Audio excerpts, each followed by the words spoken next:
Baghdad کے ایک درویش عالم تھے، تو وہ جب بھی نماز پڑھاتے نا تو کسی تاجر کی 2 بیویوں کے بارے میں دعا مانگتے. نماز پڑھاتے تو کہتے اللہ اس تاجر کی 2 بیویوں کو اپنی خاص رحمتیں عطا فرما. ایک دن لوگ ان کے گرد اکٹھے ہو گئے، کہنے لگے بابا جی بتائیں تو صحیح وہ بیویاں کون تھی جن کے لیے آپ دعا مانگتے؟ تو فرمانے لگے میرے شہر کا ایک تاجر تھا، بہت بڑا تاجر تھا، مالدار تھا پر بے اولاد تھا. اسے بغداد سے ملک شام جانا پڑتا تھا تجارت کرنے، اور کئی مہینے اسے شام کے ملک میں رہنا پڑتا تھا. اس نے اس طرح کیا کہ وہاں بھی ایک شادی کر لی. اب وہ وہاں کچھ زیادہ وقت گزارنے لگا، مالدار آدمی تھا، بیوی کو مکان بھی لے کے دے دیا.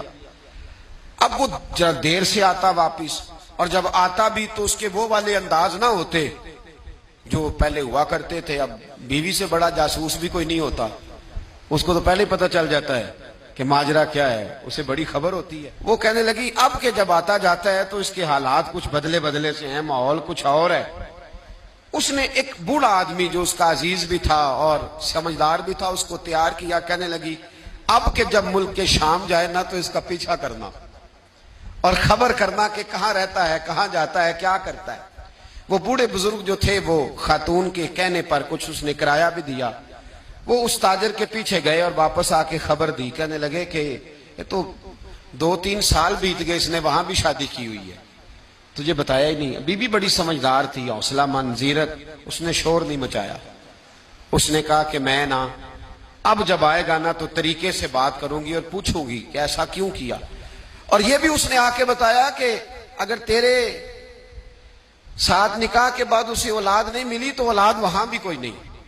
یہ مکمل تفصیلات. اب جب اس دفعہ خامند آیا تو آتے ہی وہ بیمار ہو گیا، کمزور ہونے لگا. اب خاتون نے مناسب نہیں سمجھا کہ آتے ہی دھڑام سے میں اس کے سر پر یہ پھوڑ دوں کہ تو نے نکاح کیا ہوا ہے اور مجھے بتایا نہیں. وہ ذرا تسلی میں رہی، کچھ وہ بیمار تھا، حوصلہ رکھا، خدمت کرتی رہی. کچھ دن گزرے تو وہ تاجر انتقال کر گیا، فوت ہو گیا.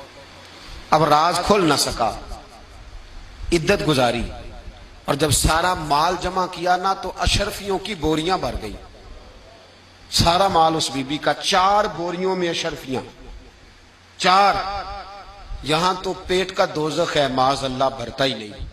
حل من مزید، حل من مزید. وہ جو کہتے تھے نا کہ بس باہر چلا جاؤں اور باہر میں کچھ تھوڑے سے پیسے کما کے 2-3 سال میں لوٹ آؤں گا، پھر یہاں آ کے کوئی کاروبار کروں گا. وہ گئے ہیں تو واپس نہیں آئے. وہ جو کہتے تھے نا بس میں نے اتنا سا کاروبار کرنا ہے کہ مکان بن جائے، انہوں نے 4 مکان بھی بنا لیے ہیں، لیکن بریک حل میں مزید کی دوڑ ہے. اب 4 بوریاں اس عورت نے چھپائے رکھی.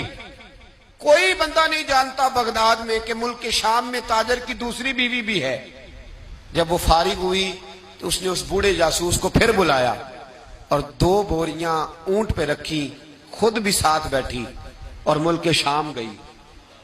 اللہ اکبر. وہ بزرگ کہتے ہیں میں ایسے نہیں دعا کرتا. اس کو جا کے کہنے لگی میں اکیلی وارث نہیں ہوں، آدھے کی وارث تو بھی ہے. میں اکیلی وارث نہیں، یہ تقسیم وراثت ہے، آدھی کی وارث تو بھی ہے. تو رکھ اپنے پیسے، مجھے پتہ ہے اس نے نکاح کیا تھا پر مجھے بتایا نہیں تھا، تو رکھ اپنے پیسے، میں تجھے دے رہی ہوں، آدھے تیرے ہیں آدھے میرے ہیں. اس نے نظر اٹھائی تو رو پڑی. کہنے لگی نہیں اب یہ سارے تیرے ہی ہیں. اگر تو اللہ سے ڈرتی ہے تو میں بھی رب سے ڈرتی ہوں. اگر تو مصطفیٰ کریم کا کلمہ پڑھتی ہے تو میں بھی اسی نبی کی ماننے والی ہوں. کہا بات کیا ہے، میرا کیوں ہے سارا؟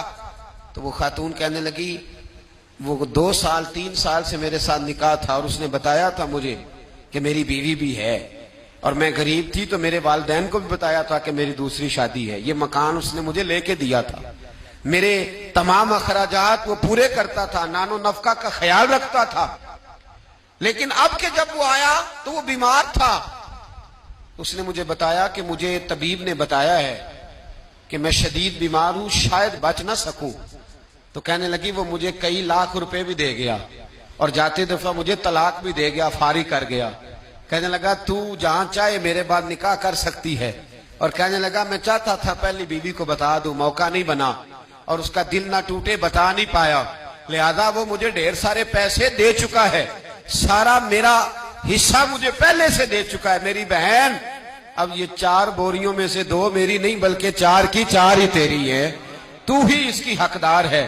تو بزرگ کہتے ہیں مجھے بتاؤ جن کے اندر اس قسم کے تقوی کی جھلک ہو ان کے لیے ہر نماز کے بعد دعا مانگنی چاہیے کہ نہیں مانگنی چاہیے؟